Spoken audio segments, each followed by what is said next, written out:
C'est quoi la véritable communication avec nos enfants? De quoi est-ce qu'on parle quand on parle communication? Est-ce que c'est un niveau d'éducation, un certain niveau d'autorité? Est-ce que c'est un encadrement? Est-ce que c'est une possibilité de pouvoir les faire grandir en dehors de notre propre souffrance, de nos propres douleurs, de nos propres traumas? Ça peut être un peu tout ça, bien que la communication, c'est, j'ai envie de vous dire, un acte journalier. C'est comment je réponds à chaque jour à une certaine forme de demande et comment dans cette demande, en fait, je m'adapte à la situation. Et cette situation, c'est mon enfant. C'est pas juste la situation. C'est quel âge il a. Est-ce un bébé? Est-ce un enfant? Est-ce un adolescent? D'une certaine manière, j'ai même envie de vous dire, est-ce un adulte? Quand on parle de nos enfants, on parle de pour la vie. C'est une relation à vie.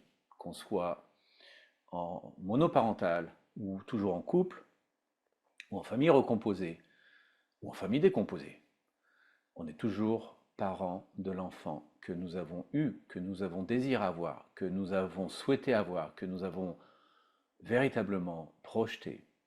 Et le gros problème, c'est notre projection. Nous avons voulu projeter quelque chose, mais nous n'avons pas su, d'une certaine manière, répondre à cette projection. Parce que cette projection, souvent, est fausse. Elle ne correspond pas à la réalité de cet enfant qui va naître ou qui est né et qui se développe. C'est une projection de nous par rapport à ce qu'on souhaite, bien sûr, dans un désir très personnel et très normal et très naturel, sur se voir à l'extérieur de soi. C'est ce qu'on appelle la reproduction, se reproduire.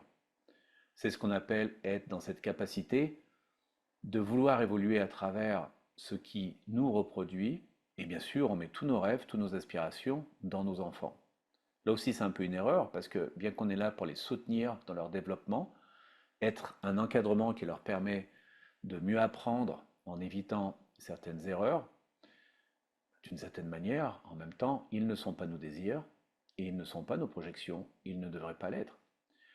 On leur souhaite le meilleur, on veut qu'ils puissent vivre une vie agréable et épanouissante, mais on ne peut pas se réaliser à travers nos enfants pour ce qu'on n'a pas réussi à faire pour soi. On peut se réaliser à travers le contact avec nos enfants, car ceux-ci nous enseignent énormément de choses, et avec beaucoup de sagesse, souvent, ou d'une certaine manière, à travers leurs réactions. Notre difficulté de communiquer avec nos enfants, souvent, vient du fait que justement cette projection est trop dure, elle n'arrive pas à s'adapter à la réalité de cet être qui se développe à sa façon, à sa manière. Il nous mime, il apprend à travers nous, mais en même temps il peut aussi nous rejeter, ce qui est aussi souhaitable à un certain âge, et c'est peut-être pas un rejet, c'est simplement que il voit aussi nos inaptitudes.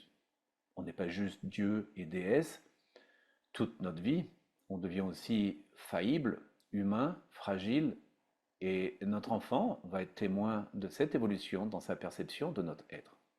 Il va commencer à comprendre qui nous sommes en tant qu'adultes, mais ce que nous sommes en tant qu'humains.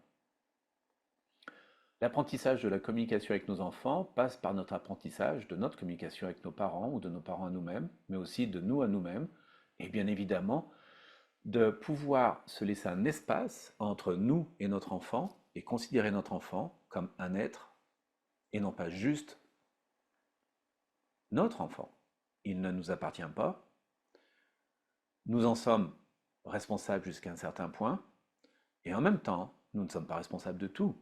Donc, nous avons immanquablement notre part d'apprentissage à faire et à leur donner, notre part d'éducation à soutenir et à leur transmettre, mais en même temps, nous devons éviter de leur transmettre ce que nous ne voyons pas de nos erreurs et en même temps ce que nous souffrons encore de nos traumas. À partir de là, nous pouvons avoir cette communication qui devient véritablement un acte, non pas de responsabilité uniquement, mais d'une certaine manière de conscience, d'osmose, de symbiose, par la compréhension des différences que cet enfant, que notre enfant peut représenter, que cet être peut représenter, et notre adaptabilité à ces différences, mais aussi à son évolution, qui ne devrait pas être, je le redis, notre projection, notre, nos désirs projetés à l'intérieur de celui-ci sur les choses que nous n'avons pas pu réaliser. Et à partir de là, immanquablement, cet épanouissement va se faire dans la compréhension. Communiquer avec nos enfants est un chemin de compréhension.